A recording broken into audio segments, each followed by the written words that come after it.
नमस्कार, स्वागत है आपका जे न्यूज़ की एक बेहद ही खास ग्राउंड रिपोर्ट में। और मैं हूं आपके साथ पल्लवी। बता दूं, आज जे की टीम आज हल्द्वानी के गौला बैराज में मौजूद है। अगर मैं आपको तस्वीरें दिखाऊं तो कैमरा पर्सन से कहूँगी आप तस्वीरें दिखाइए कि जो कारण है क्या है हमारे यहाँ आने का, आपको स्पष्ट हो जाएगा। जी हाँ, जिस प्रकार से आप तस्वीरों में पानी देख रहे हैं, गिरता हुआ पानी का स्तर देख रहे हैं, यही हमारा कारण आज यहाँ आने का है। जहाँ हल्द्वानी में गर्मियाँ आते ही जो पेयजल की समस्या है वो बढ़ चढ़ के सामने आ रही है। अलग अलग जगहों से ऐसी खबरें आ रही हैं कि जो पानी है वो पर्याप्त रूप से नहीं मिल पा रहा है। कहीं पानी मिल रहा है तो गंदा पानी मिल रहा है। लेकिन कुल मिलाकर जो पेयजल की समस्या है हल्द्वानी में बहुत ही बनी हुई है। इसी सिलसिले में आज जे की टीम हल्द्वानी के गौला बैराज पहुंची है और यहाँ से आपको वो कारण समझाने की हम कोशिश करेंगे कि क्या कारण है कि जो पेयजल समस्या है वो बनती जा रही है और आगे भी बन सकती है यदि यही हालात रहे। तो मैं बता दूं, जितनी भी जानकारी हम आपके लिए जुटा पाए हैं, हमने ऑफ कैमरा तमाम लोगों से बात की। जो गौला बैराज के लोग हैं, जो यहाँ कार्य करते हैं, उन लोगों से हमने तमाम जानकारियाँ इकट्ठा की हैं। हालांकि ऑन कैमरा बात करने को वो सहज नहीं थे, लेकिन उनकी जो समस्या बोलूँ या उनकी असहजता को समझते हुए हमने उनको ज़्यादा फोर्स नहीं किया। लेकिन उनसे जिस प्रकार की जानकारी हमको मिली है वो सारी जानकारियाँ मैं पहले आपके सामने रख दूँ और बता दूँ कि जो यहाँ का जो स्तर है, जल स्तर अभी 87 KSQ पहुंचा हुआ है। जी हाँ, कैमरा पर्सन से कहूँगी आप एक तस्वीर दिखाइए जिससे आपको स्पष्ट हो जाएगा कि अमूमन कितना यहाँ पे जल स्तर होना चाहिए और अभी कितना है। आप तस्वीरों में साफ देख रहे होंगे कि जिस प्रकार से जो रीडिंग्स लगातार यहाँ पे बनी है, जिसमें से आप 510 और 750 की जो रीडिंग देख रहे होंगे, उसके बगल में एक मार्क है और उसके ऊपर एक नीली पट्टी आप देख रहे होंगे। जो गौला का स्तर है अमूमन इतना रहना चाहिए, लेकिन इस वक्त जो गौला का स्तर है, बता दो गर्मियाँ शुरू ही हुई हैं, गर्मियाँ अभी चरम पे नहीं पहुंची है, लेकिन इसका स्तर उससे भी जो 4 इंच है वो नीचे गिर गया है, जिससे जो तमाम समस्याएं हैं वो यहाँ पे बन रही है। और यही कारण है कि हल्द्वानी में जो लोग हैं वो सिंचाई के लिए, और मैं खासतौर पर गौला पार के लोगों की बात करूँ तो गौला पार के लोगों को इसमें खासा जो दिक्कत है वो झेलनी पड़ रही है। उनको जो सिंचाई के लिए पर्याप्त पानी नहीं मिल पा रहा है, जिसके कारण जो फसल है उनकी वो भी खराब होती हुई नजर आ रही है। और यही कारण है कि बता दो यहाँ पे जो नहर की मरम्मत का कार्य भी चल रहा था, इससे कुछ ही दूर आ गया। कैमरा पर्सन से कहूँगी आप तस्वीर देखेंगे कि पर जो गौला जो ये बैराज है, यहाँ से कुछ ही आगे एक नहर पड़ती है, वहाँ पे जो गौला बैराज का जो काम है, जो नहर की मरम्मत का कार्य है वो चल रहा था। लेकिन जो सिंचाई के लिए पर्याप्त पानी नहीं मिल पाने के कारण लगातार 1 या 2 महीने से, माफ कीजिएगा, 1 या 2 महीने से या उससे भी अधिक समय से वहाँ पे लगातार काम चल रहा था। और जब से मरम्मत का कार्य वहाँ चल रहा था तब से किसी प्रकार का जो पानी है वो उपलब्ध नहीं कराया जा रहा था, जिसके बाद गौला पार के लोगों ने, स्थानीय लोगों ने कड़ा विरोध इसका किया और जिसके चलते अब फिलहाल कल से 1 हफ्ते के लिए जो पानी है वो खोल दिया गया है। जी हाँ, लगभग 1 महीने, माफ कीजिए 1 हफ्ते के लिए जो पानी है वो खोल दिया गया है। अब देखने वाली बात होगी कब तक यहाँ से उनके लिए जो पानी है वो खोला जाता है, क्योंकि जो सिंचाई की समस्या है वो बहुत यहाँ पे बन जा रही है। आपको बता दूं, तमाम लोगों को यहाँ से पानी मिलता है, किसानों की जो फसल है वो यहाँ से किसान अपनी फसलों को सींचते हैं, लेकिन ये स्तर जो है पानी का, ये केवल बारिश ना होने के कारण ये पूरी स्थिति है गौला की बनी हुई है। इसके अतिरिक्त यदि मैं आपको पेयजल की बात करूँ, क्योंकि मैंने शुरू में ही आपसे पेयजल की आपका जिक्र किया था कि जो पेयजल की समस्या है हल्द्वानी की तमाम जगहों से सामने आई, उसमें से जो अगर पेयजल की बात करूँ तो बता दूँ कि गौला बैराज में चाहे कितना भी स्तर कम क्यों ना हो, यानी कि कितना भी जो पानी है उसका लेवल कम क्यों ना हो, हालांकि अभी 4 इंच इसका घटा है, ये भी बहुत कम।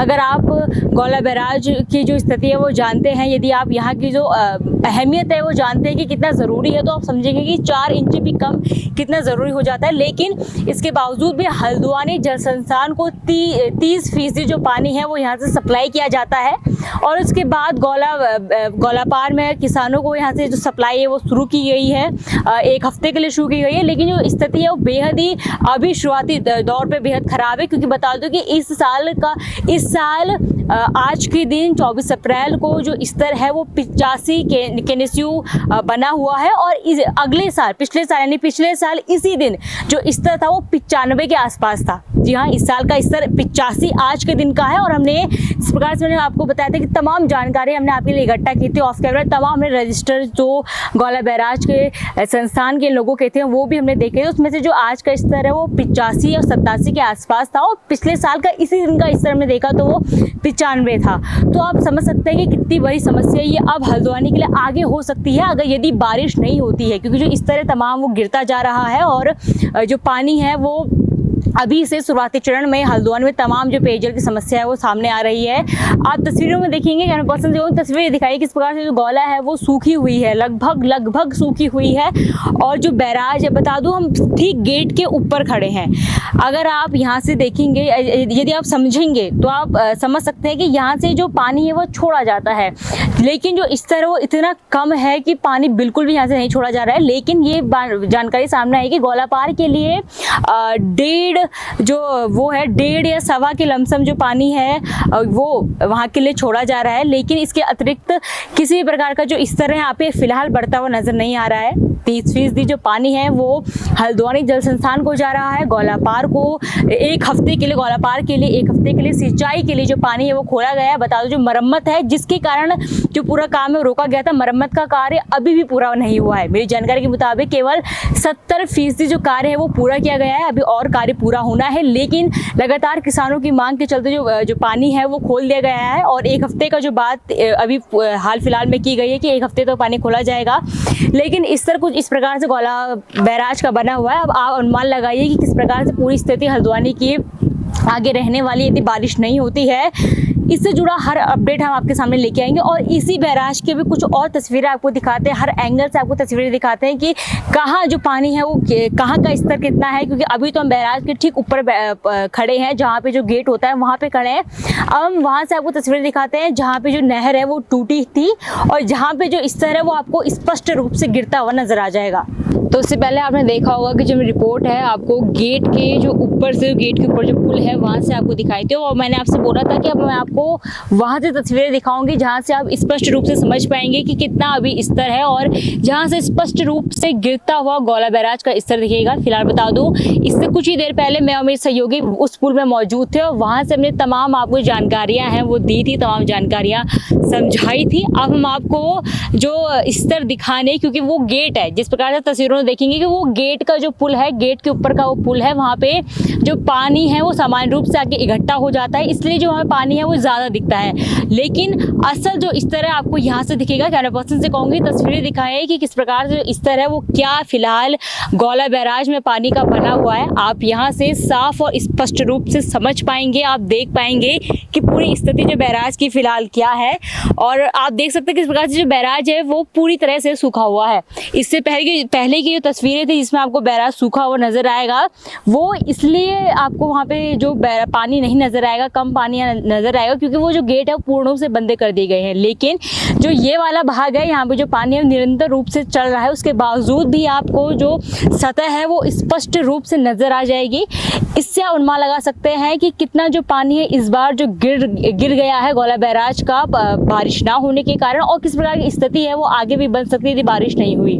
इसके अलावा एक और बात का मैंने जिक्र किया था कि हम आपको उस पुल से भी तस्वीरें दिखाएंगे जिस पुल में मरम्मत का कार्य होना था। तो इससे पहले आपने देखा किस प्रकार से मैंने आपको गौला बैराज के गेट के जो ऊपर जो पुल है वहाँ से आपको तस्वीरें दिखाई। उसके बाद मैंने आपको वहाँ से तस्वीरें दिखाई जहाँ से गौला बैराज का जो स्तर है वो बिल्कुल गिरता हुआ आपको स्पष्ट रूप से नजर आ गया होगा, समझ आ गया होगा। और अब मैं उस जगह में मौजूद हूँ जहाँ से आपको वहाँ की तस्वीरें नजर आएंगी जहाँ पे गौला बैराज में जो कार्य है वो पूरा किया गया है, या ये बोलूँ कि 70% कार्य यहाँ पे पूरा किया गया। लेकिन सिंचाई में व्यवस्था, जो सिंचाई में दिक्कत आने के कारण गौला पार के लोगों को अपने फसलों की सिंचाई के लिए पर्याप्त रूप से पानी नहीं मिल पा रहा था, जिसके चलते उन्होंने इसका विरोध किया, इसकी मांग उठाई और अब कल से ही यहाँ पे एक हफ्ते के लिए जो पानी है वो खोल दिया गया है। जी हाँ, अभी बात शुरुआती चरण में बात एक हफ्ते की हुई है और काम 70% पूरा हुआ है। लेकिन क्योंकि सिंचाई जो है वो पर्याप्त रूप से नहीं हो पा रही थी, पानी की काफ़ी दिक्कत हो रही थी, तो यहाँ से जो पुल है वो खोल दिया गया एक हफ्ते के लिए। अब देखने वाली बात होगी कब पूर्णतः यहाँ पे जो कार्य है वो पूर्ण होता है, कब बैराज का स्तर बढ़ता है। पूरी रिपोर्ट रिपोर्ट में हमने आपको यही समझाया है, दिखाया है कि किस प्रकार से हल्द्वानी में जहां एक और पेयजल की समस्या लगातार सामने आ रही है, जेजेएन भी लगातार कवरेज आपको दिखाता रहा है और लगातार हमने अलग अलग जगह से हल्द्वानी में कहाँ पेयजल की समस्या आ रही है, हर तस्वीर आपको जमीन में जाके, ग्राउंड में जाकर आपको दिखाई है, दिक्कतें आपको समझाई है। उसी के चलते गौला बैराज का भी आज जो कवरेज है हमने की है, स्पष्ट रूप से यही आपको समझा रहा है। हमने चाहा है कि बारिश ना होने के कारण काफ़ी समस्याएं आ रही है, बैराज का जो स्तर है वो भी गिरता जा रहा है। अब इसमें यह देखने वाली बात होगी कब बारिश होती है, कब हल्द्वानी का जो गौला बैराज है वो पर्याप्त रूप से पानी से भरपूर होता है और कब पेयजल की समस्या है वो निपटती है, कब सिंचाई के लिए पर्याप्त पानी किसानों को मिल पाता है। इसी उम्मीद के साथ फिलहाल इस रिपोर्ट में बस इतना ही। मैं अपनी सहयोगी संगीता के साथ पल्लवी, JJ न्यूज़ हल्द्वानी। नमस्कार।